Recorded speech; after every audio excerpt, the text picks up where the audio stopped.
Então, gente, olha só uma informação preocupante. Uma análise da Agência Espacial Americana, a NASA, apontou que em 50 anos, alguns países podem se tornar inabitáveis por causa do calor extremo. Entre eles, o Brasil. Vamos voltar agora com o Alexandre Paes para a gente entender melhor esse fenômeno todo que está acontecendo.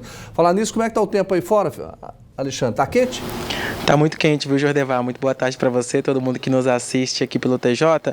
Pois é, rapaz, além de quente, a gente está exatamente 91 dias sem chuvas. E a gente vai falar de um fenômeno que é um estudo da NASA que aponta que chama bulbo úmido. O que seria isso? Seria a combinação de altas temperaturas juntamente com uma alta umidade, que é o que a gente não está vivendo nesse exato momento, que é um tempo quente e seco e com baixa umidade do ar. Mas o que acontece? Esse estudo da NASA projeta que em 2075, há daqui exatamente 50 anos, a região onde nós moramos, no centro-oeste goiano, sofra desse estudo, né, que eles apontaram do bulbo úmido. Justamente por quê? Porque a gente vai ter uma decorrência maior de chuvas, combinadas também com altas temperaturas. Ou seja, para ter um exemplo aí, antes da gente começar a nossa entrevista ao vivo, é que a temperatura de 35 graus vai chegar a uma sensação térmica de 45 registradas em termômetros e misturada com uma umidade do ar de 50%.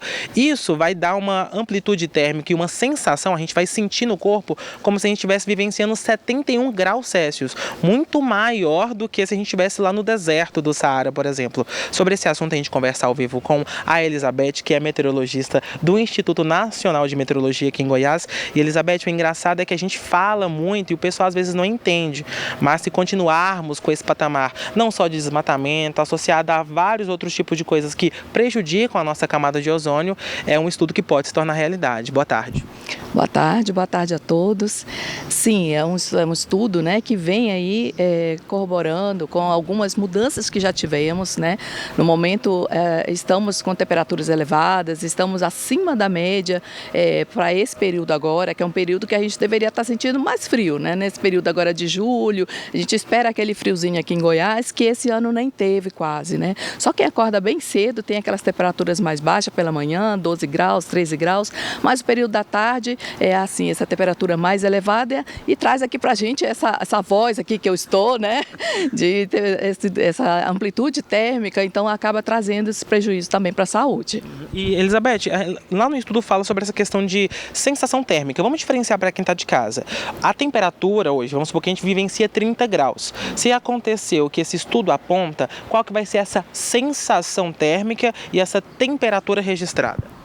Sim, a questão do bulbo úmido, né? A gente vivencia isso hoje, eu diria mais na região norte, às vezes aqui pra gente um pouco também, né?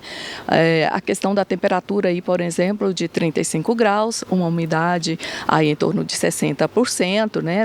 E aí a gente tem aquela sensação térmica e aquele mal-estar, uma temperatura de mais ou menos 42 graus, né? Então fica assim bem diferenciado do que o termômetro está mostrando, porque a umidade mais elevada, ela faz com que as temperaturas, a sensação térmica seja de mais calor, porque ela traz aquecimento. Então, precisamos de uma temperatura elevada e uma umidade alta para ter essa questão do bulbo úmido, né? Por isso que se chama bulbo úmido, porque a umidade é um pouco mais elevada e traz aí aquela sensação realmente de desconforto, né? Em termos de calor, de temperatura. Então, a gente tem para o corpo, né, chegar numa temperatura ideal para a gente se tornar confortável, para ter a transpiração, ela precisa, por exemplo, como estamos agora, tem uma temperatura elevada, mas a umidade está baixa. Umidade aí de 25%, 20%, então rapidamente o nosso corpo perde essa transpiração para a atmosfera.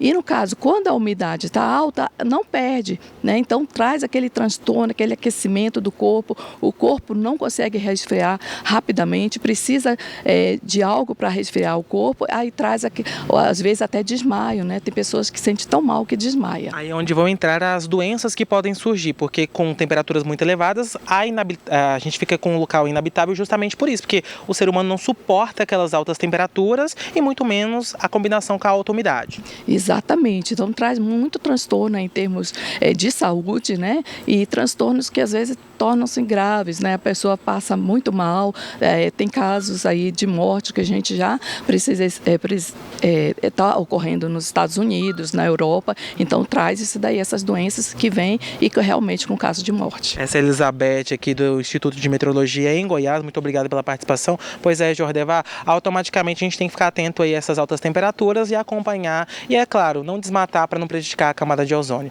Eu volto com você no estúdio.